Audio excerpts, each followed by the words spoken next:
Okay. Seletha, you came here, you took a lie detector test, and we asked you, did you ever perform any sex acts in front of Daryl and Marquita's children? You answered no. Did you ever sexually molest Daryl's daughter? You answered no. Results came back the same to each question, and it came back that Seletha told the truth. Straight up. I would never do nothing to no child. You get what I'm saying? I love your kids. I love all your kids. I reach out to you. When he was in jail, I reached out to you, bro. And then you had to feel like that. You would have came to me like a woman. I'm not hard to talk to. I'd do anything for a person. We gave Seletha the test 4 times, no deception indicated.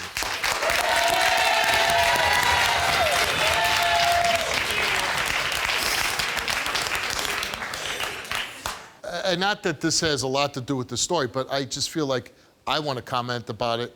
You know, I don't know exactly what happened with your previous sex offender charge, but it's got to be, you know, and if what you say is true, that's got to be tough to have It's a tough subject to me. That's why I'm here well, today. and like I said, here, you know, when I go to the airport, I have to show my ID. I have to show my ID. I don't like going nowhere because got on my back. And if for like that and a person to think I do that. And then a story Lord comes up knows. like this, and I'm sure people tend to look at you right away.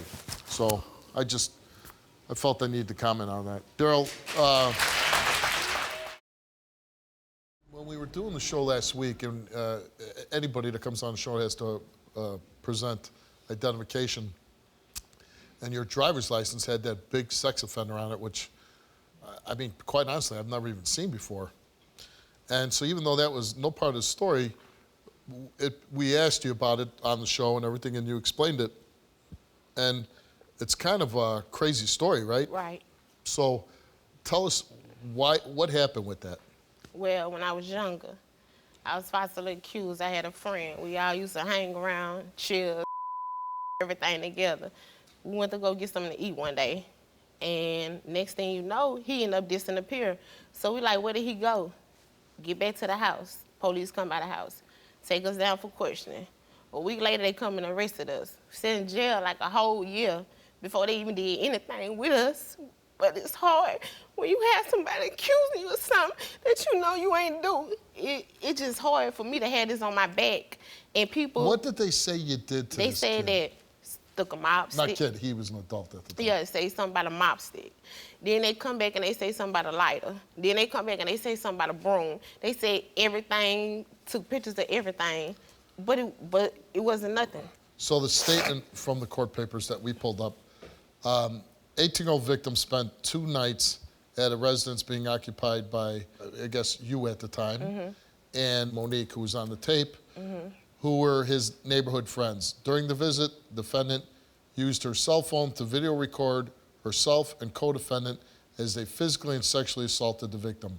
According to the victim, the co-defendants beat him with a pipe and belts, gave him a nasty alcoholic beverage, and made him smoke marijuana.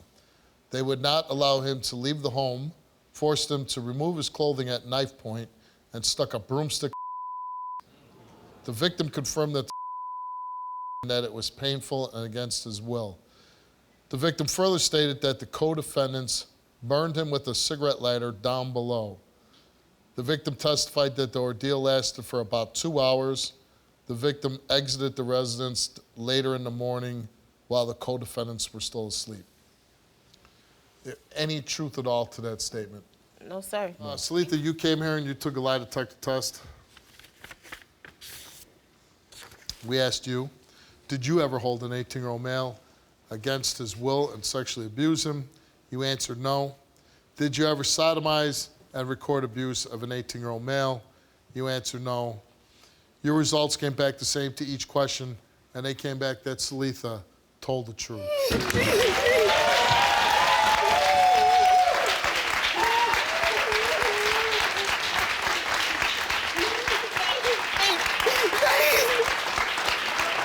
Thank you so much.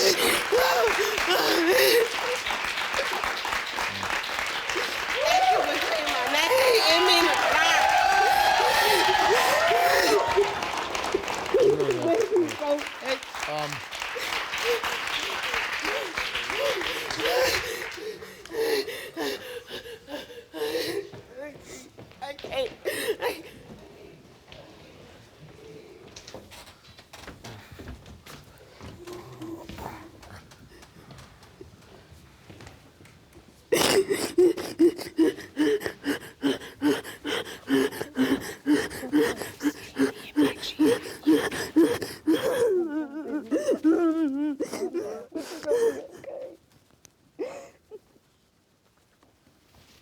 I just wanted to say, last week when you were telling that story, and it had nothing to do with the story that you were here for, it impacted me. Because I think it's a terrible injustice that both of you women have to go through this with this sex offender label. And I would hope that you don't have to do this for the rest of your life. And I hope there was some way we can hook you up with somebody that would work on this case for you to really shed some light on this. I don't think it's fair. I do believe that in this case you were railroaded, terribly. And again, I feel terrible that nobody's going to give you those years back, but maybe we can do something in the future that you don't have to live with this, okay? So Good luck, much. too. Thank you so much. Thanks for coming on. Thank you. Really nice meeting you.